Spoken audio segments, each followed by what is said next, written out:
Mais uma vez, estamos aqui na temporada 2026 do Temperos de Cinema, e esse mês a gente escolheu comentar os filmes do Oscar, né? Como a gente sempre faz quando a gente começa a temporada. O Temperos de Cinema, para você que já acompanha, você já sabe que é um programa que comenta filmes e a gente tempera um pouco com gastronomia. Para comentar os filmes comigo, eu tenho aqui dois convidados sempre muito especiais, dois críticos de cinema. O Rafael Amaral, muito obrigada, Rafael, por estar aqui novamente. E eu que agradeço, Fátima, sempre o convite, e um prazer enorme estar aqui falando de cinema e filmes que eu adoro muito. Ah, que bom. E a Natália Bocaneira também. Obrigada, Natália, de estar aqui comigo sempre. Eu que agradeço, feliz demais de estar aqui com vocês.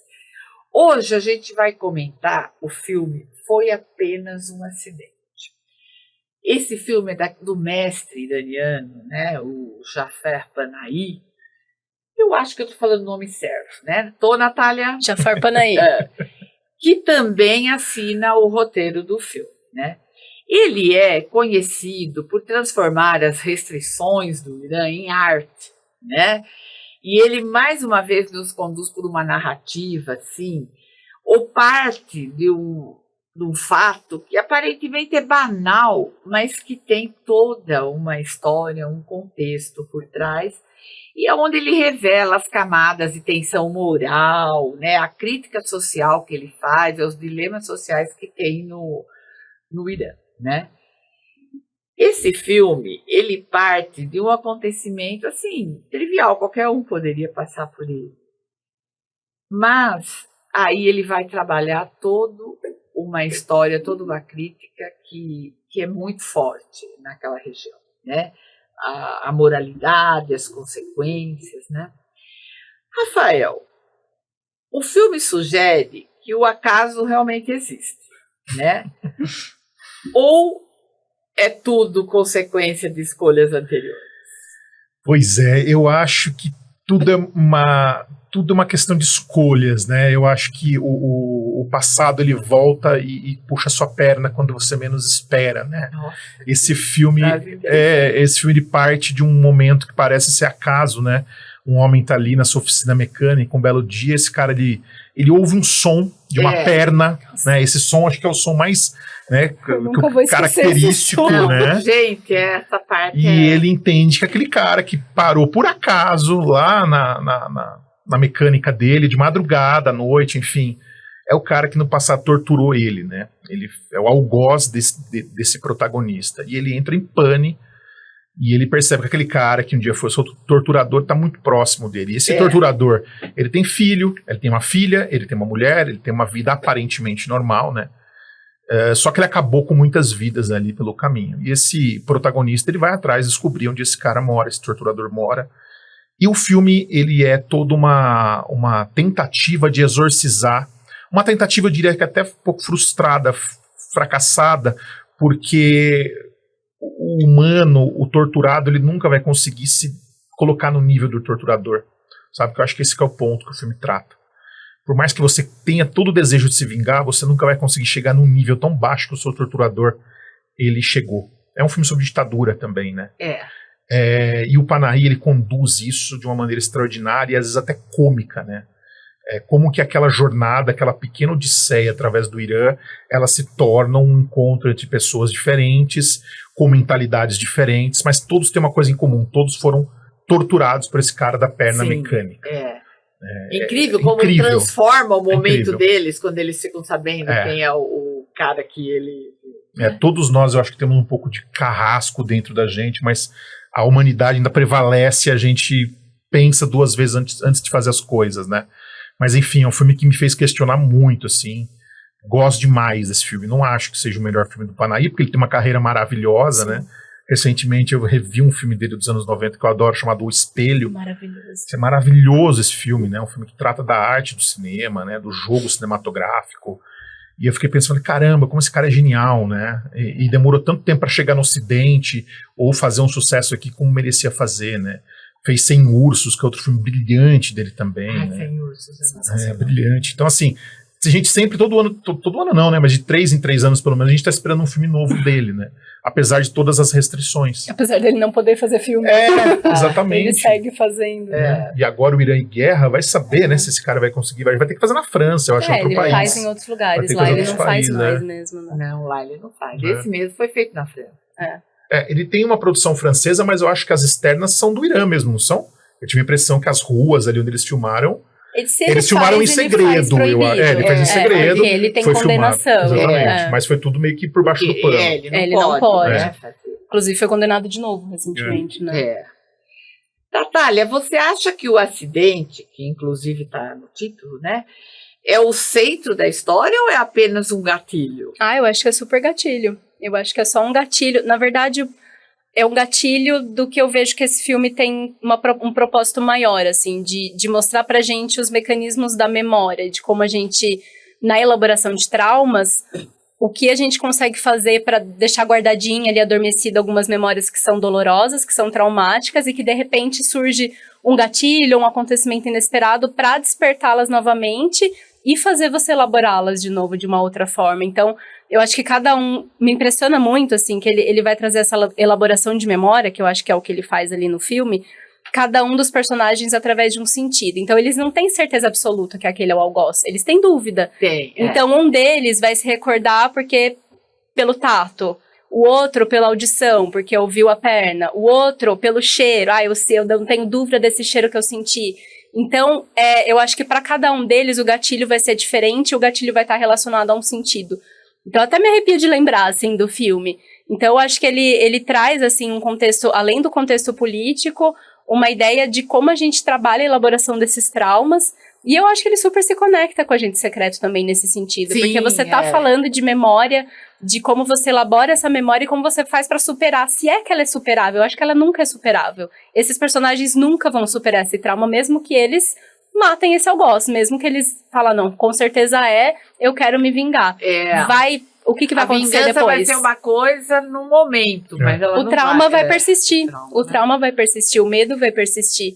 Então eu acho sensacional como ele trabalha essa coisa dos sentidos como esses gatilhos, são vários gatilhos. O primeiro gatilho é esse do acidente, né, que trouxe essa audição, esse barulho da perna que a gente não vai esquecer nunca mais. E para os outros vão ser outros sentidos e outras questões. Acho que são vários mini gatilhos. E o Panahy, ele constrói um humor muito peculiar, né? Você ri, você não entende nada. Nossa, que confusão que virou essa história. E uma coisa vai puxando a outra até você desabar. Até chegar no final você tá rindo, de repente você não quer mais rir. De repente o negócio ficou sério. Então acho que é isso que ele transmite pra mim, assim. E os personagens são muito interessantes, né? Em algum momento mudou a percepção de vocês sobre os personagens? Eu acho que principalmente o protagonista, eu acho que ele é um personagem muito, muito interessante, porque ele começa com uma brutalidade, com a violência, ele chega até a enterrar o cara, aí ele duvida, ele dá um passo atrás e fala, peraí, acho que não é isso, põe o cara de novo na van, vai procurar os outros para tentar confirmar, e ele próprio muda muito ao longo da história, né? Sim. Ele próprio é um cara que, de todas as certezas que ele tinha, começam a se desfazer, e ele meio que parece ser um pêndulo de consciência ali, né? Eu gosto muito daquela cena que eles vão com a menina no hospital, com a filha do algoz no hospital, né? Porque a mãe entrou em trabalho de parto e tal, né? Eles vão ali, aquela menina, e ali ele começa acho que pensar e ponderar muita coisa também, né? Apesar de tudo, esse cara tem uma família, ele tem uma mulher, uma filha, né? Mulher grávida, mulher grávida, não, sabe? Um momento assim que não, enfim, né, que aquilo tudo tá acontecendo, tudo aquilo tá vindo numa ebulição em um único dia, né, na vida daquelas pessoas. Mas também tem outros personagens interessantes, aquela a fotógrafa, a noiva, né? Eu acho muito engraçado. É muito engraçado. Eu acho, assim, muito bem colocada, né, porque é num momento tão importante da vida dela e ela larga tudo. E o trauma volta, né? Exatamente. Acho que tem personagem. Acho que é muito bem dividida essa questão, né? E o filme é muito bem dirigido, né? Eu lembro daquela cena, já faz um tempinho que eu vi, mas eu lembro muito bem daquela cena que eles estão no deserto ali, do lado da cova, e tem um plano ali que eu acho que, sei lá, uns 10, 15 minutos sem cortes, que o Panahy, ele com a câmera, né, fazendo um movimento panorâmico ali, e que controle, né? Que direção. O elenco afiadíssimo, perfeito ali na cena, né? E a mesma coisa naquela cena final, que eu não vou contar aqui, mas que o cara tá amarrado na árvore e tal. Tem um plano inteiro sem cortes, né? Trabalhando assim, pura saturação do tempo. Eu gosto muito disso, sabe? Eu acho que é muito ousado, é muito corajoso, se a gente for levar em conta o cinemão que a gente vê hoje. E é um filme de por aí, orçamento modesto, também, né? É um filme modesto, é. sem dúvida.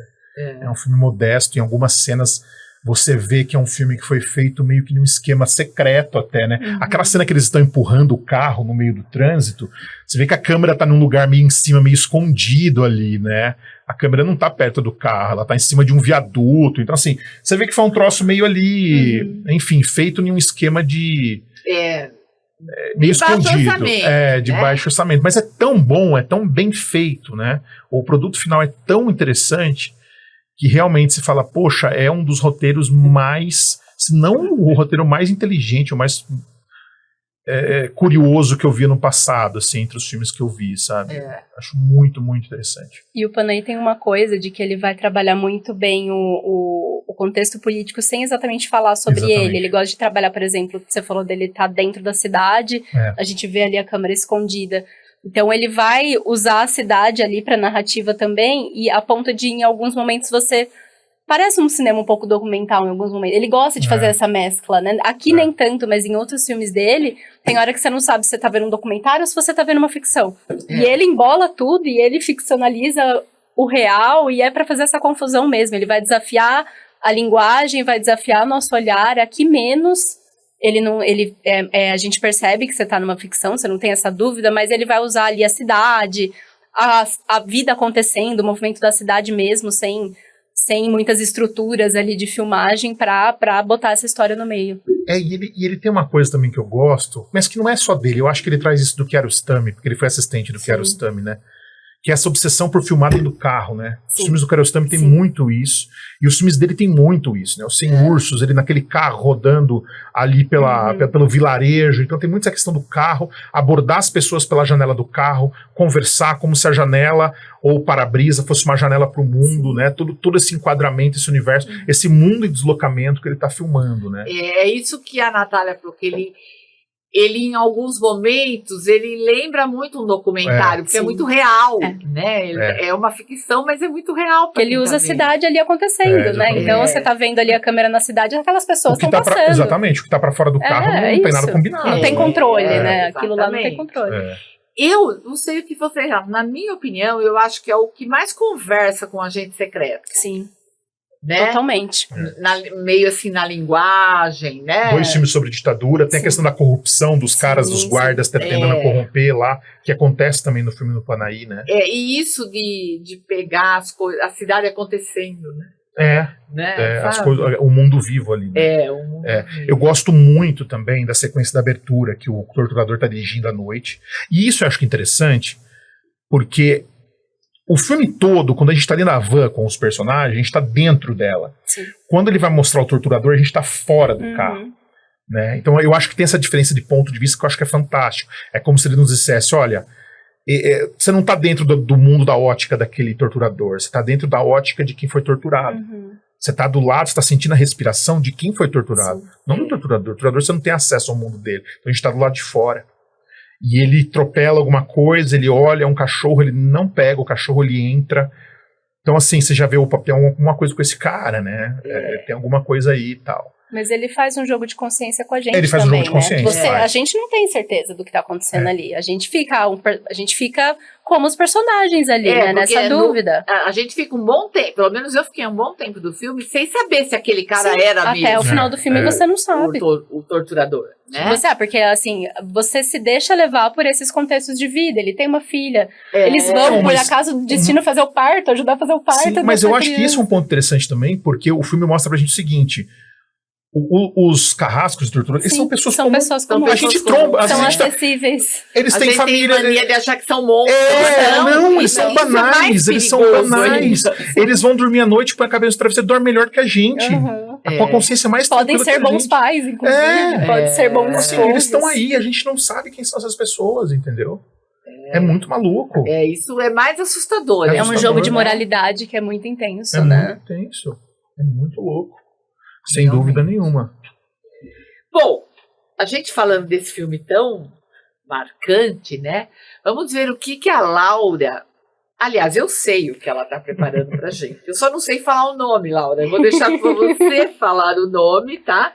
Mas eu sei que é um ensopado persa de nozes com romã. Fiquei com água na boca, né? E a Laura vai falar o nome certinho para vocês, né? Então dá para temperar bem esse filme com essa receita aí da Laura, né? Porque é sempre... Ela vai explicar o porquê ela escolheu, mas ela sempre pensa num contexto do filme mesmo, né? Além da região, é lógico, né? Então vamos acompanhar a receita da Laura.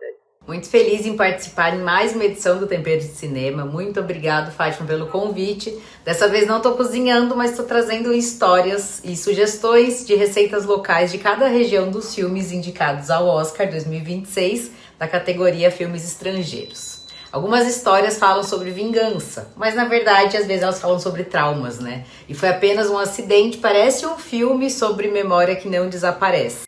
E para representar essa intensidade emocional eu escolhi um prato tradicional persa, o Roresh Farenjan.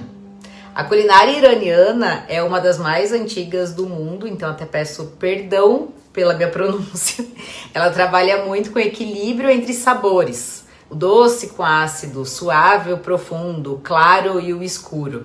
E o fazenjan, ele é um ensopado feito com nozes moídas e molho de romã. Ele pode levar frango ou pato. Ele é um prato escuro, denso e quase dramático, né, na aparência. O filme ele fala de vingança, de um passado que retorna, de uma dor que nunca foi resolvida. E o fazenjan, ele tem exatamente essa dualidade. A romã no prato traz a doçura, mas também traz acidez. As nozes dão textura, profundidade, quase um peso ali no molho. Então ele é um prato que ele não é leve e ele exige atenção. A romã na cultura persa, ela simboliza vida, fertilidade, mas ela também simboliza sangue e memória. E o filme ele parece girar em torno da memória, né? Especialmente dessa memória que machuca. O fazenjan ele não é um prato óbvio, principalmente para nós brasileiros, né? E ele surpreende no primeiro sabor. Então, assim como um reencontro com o passado que nunca é simples. Eu gosto de pensar que a comida, ela também carrega essas histórias de resistência, né? E a culinária iraniana, ela sobreviveu a impérios, guerras, mudanças políticas. Então talvez seja isso que o filme também nos mostre. A dor pode atravessar o tempo, mas a identidade vai permanecer.